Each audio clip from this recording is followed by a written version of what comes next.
यदि आप देखोगे तो ट्रंप और इसके बीच, एलन मस्क के बीच में जो अभी प्रॉब्लम स्टार्ट हुआ है, थोड़ा सा नोट करने वाली बात है और थोड़ा सा देखने वाली बात है, भाई इसके पीछे रीजन क्या है। यदि आप देखोगे, जो ट्रंप का कैंपेन था उसमें ईरान का पूरा सपोर्ट था। Support in the sense of, किस कह सकते क्या कह सकते हैं, एक मतलब डायरेक्ट फंडिंग में और एक इतना बड़ा बिजनेस टाइकून एक टेक्नोक्रेट, वो यदि सपोर्ट कर रहा है तो जो ट्रम्प गवर्नमेंट सपोर्ट कर रहा है, तो जो यूथ है उससे उस पर भी फर्क आता है, वो भी ट्रंप को सपोर्ट कर रहा था। ठीक, तो ट्रंप को सपोर्ट करने के पीछे का जो रीजन था, जो ट्रंप का उस टाइम किस तरह की, मतलब जो कैंपेन था उसमें किस तरह का उसका एजेंडा क्या था। एजेंडा यही था कि भाई अमेरिकन फर्स्ट में उसको करना क्या था कि वो कह रहा था कि जो भाई ये हम टैरिफ को बढ़ाएंगे और मतलब ये जो चाइनीज है, जो पूरे मार्केट को एक्सेस कर रखा है और हमारी ट्रेड डेफिसिट इतना जा रहा है, उसको हम ख़त्म करेंगे। और अमेरिकन फर्स्ट, हम क्या करेंगे, जॉब क्रिएशन करेंगे। ठीक, और जो लोग मतलब हाई क्वालिटी का जॉब तो है ही हमारे यहाँ, टेक्नोक्रेट तो है ही, लेकिन जो लो स्किल्स जॉब होते हैं, जो जिसमें कि लेबर इंटेंसिव जॉब होता है, इस सब तरह का, जो कि कंज्यूमर ड्यूरेबल्स गुड्स होते हैं, जो कंज्यूमर का मतलब डेली लाइफ में जो नीड्स होता है, उस तरह के गुड्स के प्रोडक्शन में भी हम, जैसे कि मान लीजिए कि टीवी हो गया, फ्रिज हो गया, वॉशिंग मशीन हो गया, इस सब तरह का जो गुड्स है उसको भी हम प्रोडक्शन लाइन को बढ़ाएंगे इसमें, क्योंकि उतने हाईटेक स्किल्स की ज़रूरत नहीं होती है। तो ये क्या होता है, ये एम्प्लॉयमेंट का बहुत अच्छा सोर्स होता है, ये एम्प्लॉयमेंट को एक लार्ज स्केल पे ये अपने अंदर एकुमुलेट करता है।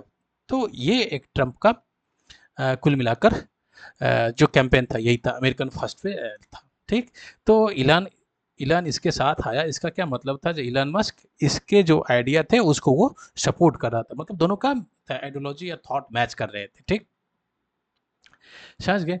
मेन देखिए प्रॉब्लम कहाँ से आता है, प्रॉब्लम यहाँ से आता है कि जब जैसे ही प्रॉब्लम यहाँ से स्टार्ट होता है, तो जैसे ट्रंप बना तो एक लिबरेशन डे करके लेके आया था, लिबरेशन डे करके लेके आया था, जिसमें कि उसने पूरे टैरिफ लगा दिया वर्ल्ड के सारे कंट्री के ऊपर, टैरिफ ये लगाना स्टार्ट किया।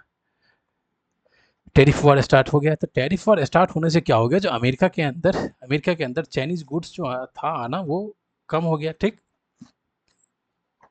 तो चलिए एक एक फ्रंट पे तो चलो भाई ठीक है, आपका जो ट्रेड डेफिसिट है जो लगभग $400 बिलियन के लगभग, यदि देखोगे अमेरिका और चाइना के बीच में जो ट्रेड देखोगे तो लगभग चार 500 बिलियन, 500-600 बिलियन के लगभग ट्रेड होता है, तो लगभग 300-400 बिलियन ट्रेड डेफिसिट रहता है अमेरिका का। समझ गए, ट्रेड डेफिसिट रहता है अमेरिका का, तो ये तो कम हुआ।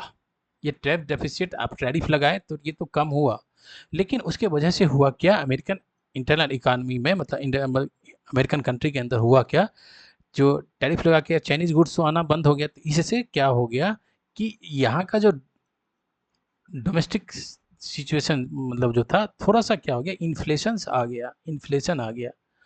और जो लोगों के पास जो ऑप्शंस थे वो कम हो गए।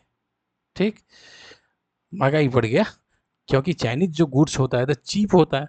ठीक, चीप होता है, तो ये चीप गुड्स यहाँ के मार्केट में अच्छे से लोग खरीदते थे, लेकिन ये गुड्स आना बंद हो गया, तो यहाँ पे क्या हो गया, थोड़ा सा इन्फ्लेशन आ गया मार्केट के अंदर। अमेरिकन इकोनॉमी पे फिर मॉनेटरी पॉलिसी में चेंज लाने को बोला गया। तो जो वहाँ का जो सेंट्रल बैंक का हेड जो था, उसके बीच और ट्रम्प के बीच में प्रॉब्लम हो गया। उसने बोला कि जो भाई आप ईजी मॉनेटरी पॉलिसी स्टार्ट करो, लोगों के पास पैसा दो, जिससे क्या होगा मार्केट के अंदर इन्फ्लेशन कंट्रोल, मतलब ये जो लोगों के हाथ में पैसा रहेगा तो मार्केट थोड़ा सा मतलब एक तरीके से स्टेबिलिटी आ जाएगी। बट वो कह रहा था कि भाई यहाँ का इन्फ्लेशन जिस नेचर का है ना, उस इन्फ्लेशन में तभी इजी मनी पॉलिसी अप्लाई करना अच्छा नहीं रहेगा। तो ये अपना एक अलग इकोनॉमिक टर्म्स है, वो अलग चीज़ है, वहाँ पे देखने की उतनी ज़रूरत नहीं है। मेन है कि अमेरिकन की जो मार्केट था ना, तो उसमें थोड़ा सा चेंजेज आने लगे, उसका इम्पैक्ट पड़ने लगा, इस टैरिफ वॉर का इम्पैक्ट अमेरिकन इंटर पड़ने लगा। देखिए, जो ट्रम्प का ये था, जो भाई यहाँ पे हम जो इंडस्ट्री स्टार्ट करेंगे, जो जो गुड्स हम यहाँ चाइनीज से मंगाते हैं वो गुड्स यहीं पे बनाएंगे, तो ये एक लॉन्ग टर्म प्रोसेस है, यहाँ पे टाइम लगेगा। समझ गए? दूसरा ट्रम्प ने क्या किया था, एक डॉग स्टार्ट किया था, डॉग। ये क्या था, डॉग का मेन काम क्या था, ये गवर्नमेंट एफिशिएंसी। मतलब यहाँ पे ये क्या किया कि जो भाई हमारा जो इधर ट्रेड डेफिसिट होगा या चाइनीज़ की वजह से जो इकोनॉमिक पे इम्पैक्ट पड़ेगा, हम इधर से पैसा, इधर से हम इफ़िशिएंसी लाएँगे। मतलब जो गवर्नमेंट में अननेसेसरी खर्चा हो रहा है, जो एक्सपेंडिचर हो रहा है, उसको हम बंद करेंगे यहाँ से, ठीक? और गवर्नमेंट में जो अननेसेसरी पोस्ट क्रिएट कर रखे हैं और मतलब गवर्नमेंट रेवेन्यू का जो मिसयूज़ हो रहा है, उसको हम यहाँ से कम करेंगे और यहाँ से हम पैसा बचाएँगे और यहाँ पे हम इकोनॉमी को और अच्छे डायरेक्शन में लाएँगे, चाइना को हम रिप्लेस करेंगे इसके थ्रू। ये डॉग का मेन पर्पस यही था। तो ये जो डॉग क्रिएट बनाया गया था, तो डॉग का हेड बनाया था, डीओजीई का हेड बनाया गया था, इलन मस्क था। तो इलन मस्क स्टार्टिंग में देखोगे तो इलन मस्क और ट्रम्प दोनों एक ही प्लेटफॉर्म पे थे। इसका क्या मतलब हुआ, जो इलन मस्क, ट्रम्प ने जो चाइनीज के ऊपर टैरिफ लगाया था, इलन मस्क के कहने से ही, मतलब इलन मस्क के सहमति से ही लगाया गया था। डॉग का जो क्रिएशन था इलन मस्क के सहमति से ही था। लेकिन अब देखो अभी क्या हुआ, लेकिन ये जो टैरिफ वार है, टैरिफ वार की वजह से अमेरिका का जो जो मतलब अंदेशा था, या जो इसका था, जो भाई टैरिफ वॉर की वजह से जो इसका इम्पैक्ट जो होगा, जो कंसिक्वेंसेस होंगे उसके ऊपर, वो कुछ ज़्यादा ही दिखने को मिला वर्ल्ड इकोनॉमी में और अमेरिकन के ऊपर भी। देखिए इस चीज़ को, क्योंकि इस चीज़ को आप दो तरीके से देख सकते हैं। एक तो इसको कह सकते हैं कि अमेरिकन को, ये ट्रम्प को ये पहले ही पता था, जो भाई हम अभी यदि हम टैरिफ को लगभग 150% तक लेके जाएंगे, तो जब हम नेगोशिएशन टेबल पे आएँगे तो हम थोड़ा बेटर पोज़ीशन में रहेंगे। चाइनीज़ के साथ मान लीजिए नेगोशिएशन में आएँगे तो ये कहेगा जो टैरिफ आप कम करो, तो हम बोलेंगे चल भाई कम किए 50 की है, तो बोलेगा नहीं और कीजिए, तो हम बोलेंगे और 50 के मतलब कर दिए 50% टैरिफ। तो एक तरीके से ये भी हो सकता है, क्योंकि 150% टैरिफ लगाने के बाद ये क्या बोला, 90 डेज़ का पॉज़ बोला, 90 डेज़ पॉज़ बोला। तो ये एक एक ये भी बात हो सकता है कि जो भाई एक ही बार टैरिफ इतना लगा दो, फिर जब नेगोशिएशन के लिए आएगा तो उसको धीरे-धीरे कम के हम बेटर पोज़ीशन में आ जाएँगे। एक एक एक एक एनालिसिस ये भी हो सकता है। दूसरा ये भी हो सकता है जो नहीं, ट्रम्प यही सोच रहा था, जो भाई चाइनीज़ को हम ब्लॉक करेंगे, क्योंकि अभी वर्ल्ड पॉलिटिक्स में अमेरिकन, जब से ट्रम्प आया है, ट्रम्प रशिया को नहीं मानता है, मतलब राइवल नहीं मानता है, रशिया को कंपटीटर नहीं मानता है। इसीलिए नाटो को तो वो सपोर्ट भी नहीं करना चाहता है। नाटो को यूक्रेन वॉर में वो सपोर्ट चाहता है कि ये जल्दी खत्म हो।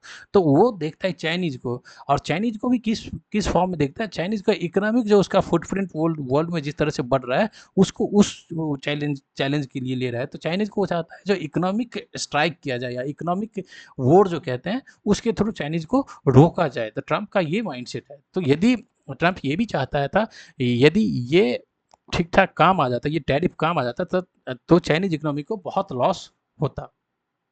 समझ गए? अब टैरिफ की वजह से क्या-क्या हुआ था अमेरिकन में, अब ये देखोगे तो अमेरिकन का जो मतलब इलेक्ट्रिक मोबिलिटी है, या इलेक्ट्रिक जो इंडस्ट्री है, वो देखोगे, या चिप जो है वो देखोगे, इस सब में जो इंग्रेडिएंट्स होते हैं, तो उसमें बहुत सारा अमेरिकन चाइनीज़ आता है, समझ गए? चाइनीज़ गुड्स का ज़रूरत पड़ता है। इवन अमेरिका का जो डिफेंस इंडस्ट्री है, उसके लिए भी जो चिप की ज़रूरत पड़ेगी, तो चाइनीज़ ये मतलब इनपुट की ज़रूरत पड़ती है, मतलब चाइनीज़ मटेरियल्स का ज़रूरत पड़ता है, सेमीकंडक्टर, इधर बहुत सारे इंडस्ट्री के अंदर। तो ये सब चीज़ भी अमेरिकन इकोनॉमिक पे इफ़ेक्ट डाला। तो अब यदि जाके देखोगे तो ट्रम्प ने बहुत थोड़ा जज़्बात बदल दिया। ट्रम्प ने क्या किया, हाँ, और इस टैरिफ और इस ये जो डॉग क्रिएट किया, टैरिफ और ये डॉग, इसके वजह से क्या हुआ कि रिपब्लिकन का और मतलब ट्रम्प का वहाँ पे बहुत ज़्यादा क्रिटिसाइज़ होने लगा अमेरिकन के डोमेस्टिक पॉलिटिक्स में। और इवन इलन का भी बहुत सारा क्रिटिसाइज़ हुआ। इवन इलन का यदि आप देखोगे, उसके जो प्राइस थे, स्टॉक प्राइस था, जो उसका शेयर था, उसका भी प्राइस में फ़र्क पड़ा, लेकिन इस सबसे कुछ मतलब ज़्यादा फ़र्क इस पे आ नहीं रहा था। इसका एक ही, इलन मस्क का एक ही पर्पज़ था, जो भाई हम इस डॉग डॉग के थ्रू जो अननेसेसरी का एक्सपेंडिचर है, उसको ख़त्म करेंगे, इफ़िशियंसी यहाँ पे लाएँगे, यहाँ से पैसा निकालेंगे और इस पैसा से इकोनॉमिक को और ये चाइनीज़ को रिप्लेस करेंगे, चाइनीज़ गुड्स को रिप्लेस करेंगे, और यहाँ से हम जॉब क्रिएशन की तरफ जाएँगे, ठीक? जॉब क्रिएशन के थ्रू हम जाएँगे। चाइनीज़ को नहीं भी रिप्लेस करेंगे तो यहाँ पे जॉब क्रिएशन कर जाएँगे, और जो गुड्स चाइना से आ रहा है, वो गुड्स यहाँ पे बनाया जाएगा। ये भी एक हो सकता है। देखिए, मेन होता है क्या, हम लोग क्या कहते हैं, मतलब एक अंदाज़ा लगाते हैं ये पॉलिसी से। अब क्या हुआ, ट्रंप ने अभी क्या किया, तो ये पहुंच आ गया, ट्रंप ने बोला कि नहीं नहीं ये अब काम नहीं किया, हमारा बहुत क्रिटिसाइज हो रहा है। ट्रंप क्योंकि पॉलिटिकल है और इलन मस्क क्या है, एक कॉर्पोरेट है, तो पॉलिटिक्स और कॉर्पोरेट के बीच आप रिलेशन देख सकते हैं। तो ट्रंप ने बोला कि नहीं, ट्रंप ने क्या किया, एक good beautiful good beautiful bill लेके आए। गुड ब्यूटीफुल बिल, आप देखिए ये गुड ब्यूटीफुल बिल कितना मतलब कह सकते हैं जो वो है, कंट्राडिक्टरी है। Good beautiful bill, beautiful bill, इस बिल में क्या कह रहा है कि भाई हम इस टैक्स को कम करेंगे। कौन से टैक्स को कम करेंगे? टैक्स को कौन से कम, जो अमेरिकन लोकल्स पे जो टैक्स लगाया जाता है, इनकम टैक्स या काइंड्स ऑफ टैक्स, हम उतना नहीं देखे हैं। मेन सिंपल सी बात है कि टैक्स को कम करना जो अमेरिकन पे लगा हुआ है, इनकम टैक्स लगता है ना आपके यहाँ पे, तो अलग अलग टैक्स जो है वो हम कम करेंगे। आप देखिए ये जो टैक्स ये गुड ब्यूटीफुल लेके आया ना, तो इलन मस्क को इस यही से प्रॉब्लम हो गया। बोला जी भाई एक एक तरफ तुमने डॉग डॉग बनाया, department of government efficiency. Government efficiency का मतलब क्या है? गवर्नमेंट में इफिशियंसी लाना। इफिशियंसी मतलब क्या?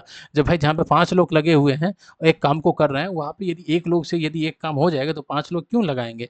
तो यहाँ पे तुम इफिशियंसी ला रहे हो, इसके थ्रू एक्सपेंडिचर को कम कर रहे हो, इसके थ्रू क्या कर रहे हो, गवर्नमेंट के रेवेन्यू को तुम सेव कर रहे हो। यहाँ पे तुम अमेरिका यहाँ पे टैक्स को कम करोगे तो यहाँ पे इधर से क्या हो जाएगा, एक तो तुम्हारा रेवेन्यू को लॉस होगा, और लोगों के पास यदि तुम टैक्स कम कर दोगे तो इन्फ्लेशन भी तो मार्केट में आ सकता है, इन्फ्लेशन भी आएगा। हाँ? तो तुम अपने पॉलिटिकल गेन के लिए इस तरह से फिर ये कंट्राडिक्टरी काम क्यों कर रहे हो? ये फ्रूटफुल नहीं होगा। ये इलन मस्क का इधर कहना है। ये चाहता है कि एक ये लेके आया, और और ट्रंप ने ये भी क्या किया, अभी भी क्या किया, चाइना के साथ अपना देख लिया। अब चाइना के साथ यही बात लग रहा है जो उसका ये था, जो भाई 3 महीने के लिए हम ये टैक्स टैरिफ बढ़ा देंगे, फिर उसके बाद जब टेबल पे आएंगे बात करने के लिए तो हम थोड़ा सा बेटर पोजीशन में रहेंगे, तो अच्छे से नेगोशिएशन हो पाएगा। ट्रंप का यही था स्टार्टिंग में ही माइंडसेट, जैसे कि लग रहा है, जैसे कि अभी पेरिस, कुछ दिन पहले पेरिस में उसने चाइनीज़ के साथ मिला, बैठक किया है उसके साथ। आने वाले टाइम में ये भी कहा जा रहा था जो ट्रंप और जिनपिंग के बीच में बातचीत होगी, वो टैरिफ को ख़त्म करने का बात करेगा। अब इलन मस्क का ये कहना है जो भाई तुम ये जो गुड ब्यूटीफुल बिल लेके आए हो, तुम टैक्स कम कर दोगे, इससे डॉग जो है, डॉग का कोई फिर पर्पस होता नहीं है। तो इसके वजह से क्या हुआ कि ये ट्रंप है उसका तो कोई ठीक नहीं, वो तो हार्डकोर पॉलिटिशियन है ही नहीं ना, वो तो पता नहीं क्या है। तो वो कह सकते हैं कि ट्रंप ने फिर बोला कि तो ठीक है मैं प्रेसिडेंट हूँ ना, मुझे जो मन होगा वो करेंगे, तो फिर ये डॉग से बाहर निकल गया, इलन मस्क को निकाल दिया गया। तो यही मेन है इलन मस्क और ट्रंप के बीच में। आई थॉट मैं जितना समझ पाया वो मैं बता पाया। बाकी यहाँ पे बहुत बहुत बहुत अच्छे अच्छे एक्सपर्ट होंगे जो उसके व्हाइट हाउस में घुस के वहाँ से इंफॉर्मेशन निकाल के आपको बता सकते हैं। बट जो मोटा मोटी एक नॉलेज होना चाहिए वो यही चीज़ है। समझ गए? अभी इसमें इंडिया का एंगल, रशिया का एंगल, ये सब डालेंगे तो ये 3 घंटे का हो जाएगा। 4 घंटे तक इस पे बता सकते हैं। जो ट्रम्प नेटो हट गया, नेटो नेटो से वो चाहता है वापस आना, तो उससे यदि आप देखोगे तो पूरे ईयू और अमेरिकन के बीच में जो ट्रेड है, ट्रेड का रिलेशन किस तरह से इफेक्ट हुआ है। तो इसके वजह से अब बहुत सारे इस पे 3 घंटे का लेक्चर होगा, बट मोटा मोटी यही है। तो thank you for watching it.